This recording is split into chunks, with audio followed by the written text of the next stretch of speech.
Hi, I'm Jacob Hornberger, Libertarian candidate for president, and this is a message to the members of the Nevada Libertarian Party. I'm sorry I can't be there with y'all, and appreciate you letting me share my perspectives with you on this race through this video message. I want you to know that if I am elected president, you have my word that the first bill I'm going to get Congress to enact is one that makes it illegal for the Libertarian Party to have state conventions on the same weekend. The reason that I'm running for president is very simple. I want to be free. And that's my big objection to the reform-oriented message that has come to define this party and our presidential campaigns for the last 20 years. Reform is not freedom. Dismantling infringements on freedom, not reforming them, is what freedom is all about. My opponents in this race want to continue and reform Social Security, which is the crown jewel of American socialism for the next 25 years. That plan for freedom 25 years from now doesn't interest me, not at my age. I want freedom now in my lifetime. They say that if we were to achieve freedom immediately through the dismantling of this socialist program, along with Medicare and other welfare state programs, there'd be people dying in the streets. Pure nonsense. This country lived without socialism for more than 100 years, and nobody died in the streets as a result. But notice what this insidious philosophy of socialism does to people, including libertarians. It causes them to convince themselves that they're demonstrating compassion and care by advocating the continuation of a socialist program for 25 years that is based on the initiation of force through the coercive apparatus of the IRS. That's not genuine charity. Genuine charity comes from the voluntary, willing heart of the individual. And I contend that it is incumbent on those of us in the Libertarian Party to lead America to the restoration of faith and trust in freedom and voluntary charity. Consider school vouchers.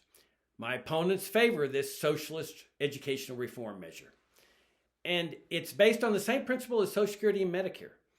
The coercive apparatus of taxation is used to take money from one group of people to give it to another group of people. Or even worse, some of my opponents want to use their presidential campaign, if they're nominated, to get libertarians at the local level, they call it localism, elected to government school boards all across the country so that they can show that libertarians can run socialist schools better than Democrats and Republicans. My position: separate school and state and make that case to the American people. Get government entirely out of education, just as our ancestors got government out of religion. And then there's the immigration control system along the border, which is based on the core socialist principle of central planning, which, as Ludwig von Mises pointed out, always leads to planned chaos, which is what we've had on the border for 80 or more years, along with a perpetual crisis, death, suffering, kidnappings, rapes, detention centers, refugee centers, warrantless searches of farms and ranches along the border, highway checkpoints, a Berlin Wall, the criminalization of harboring or hiring or transporting illegal immigrants, now Concertina wire to cut people up, and a massive police state along the border, which I lived under for more than 30 years of my life down there.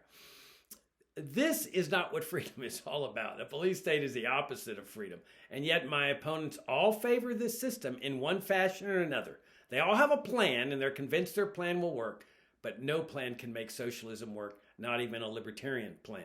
There is but one solution to this immigration morass, and it's what I've been advocating for more than 30 years now, including in my book, The Case for Free Trade and Open Immigration.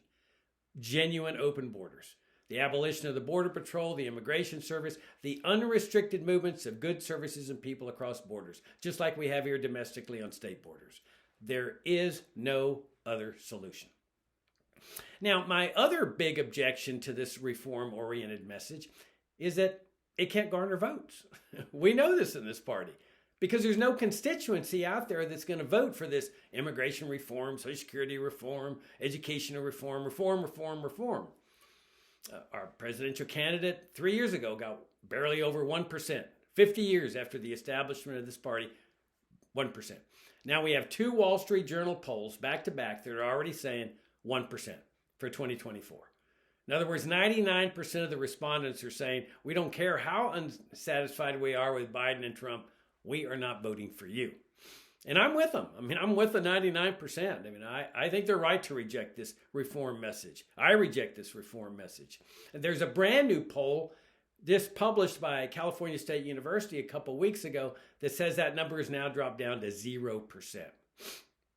So I also want to analyze two races for Congress by two of the contenders for the presidential nomination, because they're very instructive, they're demonstrative at this point, because we often hear our presidential results of 1%. Well, if only we'd gotten to the debates, and if only we had, $100 million, everything would be different.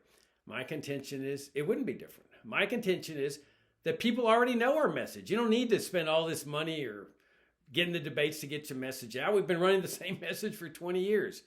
And what we need to confront here is that it is this message that the voters are rejecting. And they're telling us time and time again. Well, these two races are Chase Oliver's race for Senate in Georgia and Mike Termott's race in Florida. Now, let's set aside one point right away, that there's no possibility whatsoever that voters voted against these two guys because they didn't like them, because they're obnoxious or whatever. Everybody likes these guys, including me and everybody else that's running for this nomination. And from what I can tell, everybody in the party. They're great guys. Okay, you can't help but like them. So that is not a factor here as to why they could not garner votes.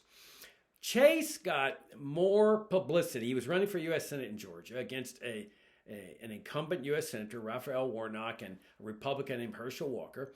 And through a fortuitous sequence of events, Chase got more publicity than any Libertarian candidate in history. I mean, it was really incredible. It's a very big achievement. I mean, ABC, CBS, Rolling Stone, on and on, Atlantic Journal-Constitution. So this enabled him to get his message out. It was easily worth $30-40 million of free advertising.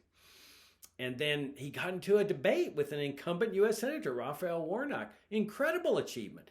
And the debate was moderated by independent journalists, commentators, very fair, very neutral. They gave Chase half the time. Herschel Walker didn't show up. They treated him like an equal to Warnock. And you can watch this debate, and I invite you to do so, because it really does demonstrate two things. One is the stark difference between the reform message and the message that I advocate here. And then also it demonstrates the point I'm making. This reform message cannot garner votes. Now, I would say there's virtually no one in this party, well, let me put it this way. Chase Oliver is among the greatest, best proponents of reform I've ever seen. I mean, the guy's fantastic, and he's excited, and he's passionate, and he expresses the message of reform, I think, very eloquently, very professionally. So, the same with Mike Termott. He ran a first-class campaign there in the 20th Congressional District, got his message out, got into the debates there. So he got his message out too. So let me tell you exactly what happened in this debate, or at least part of what happened in that debate. Chase was given two opportunities to ask Senator Warnock two questions. And what I would have done if I'd been there is I would have said, well, Warnock's a Christian minister. He was minister of the Ebenezer Baptist Church there in Atlanta, which I think is the most prominent black church in the country. And I would have said, Senator Warnock, how do you reconcile your support as a Christian minister for Social Security and Medicare, given that they're based on mandates, coercion, force, the IRS? How do you reconcile that with the Christian message of voluntarism? And I don't know what he would have said. I assume he would have filibustered and circumvented answering. But more important, I would have wanted to get out to the voters in Georgia what we stand for, that we're opposed to this kind of system, and get people to start thinking about that question, thinking, well, that's interesting. How would I answer that question? And then they start analyzing it, and they figure out, hey, this is a very immoral system of these welfare state programs.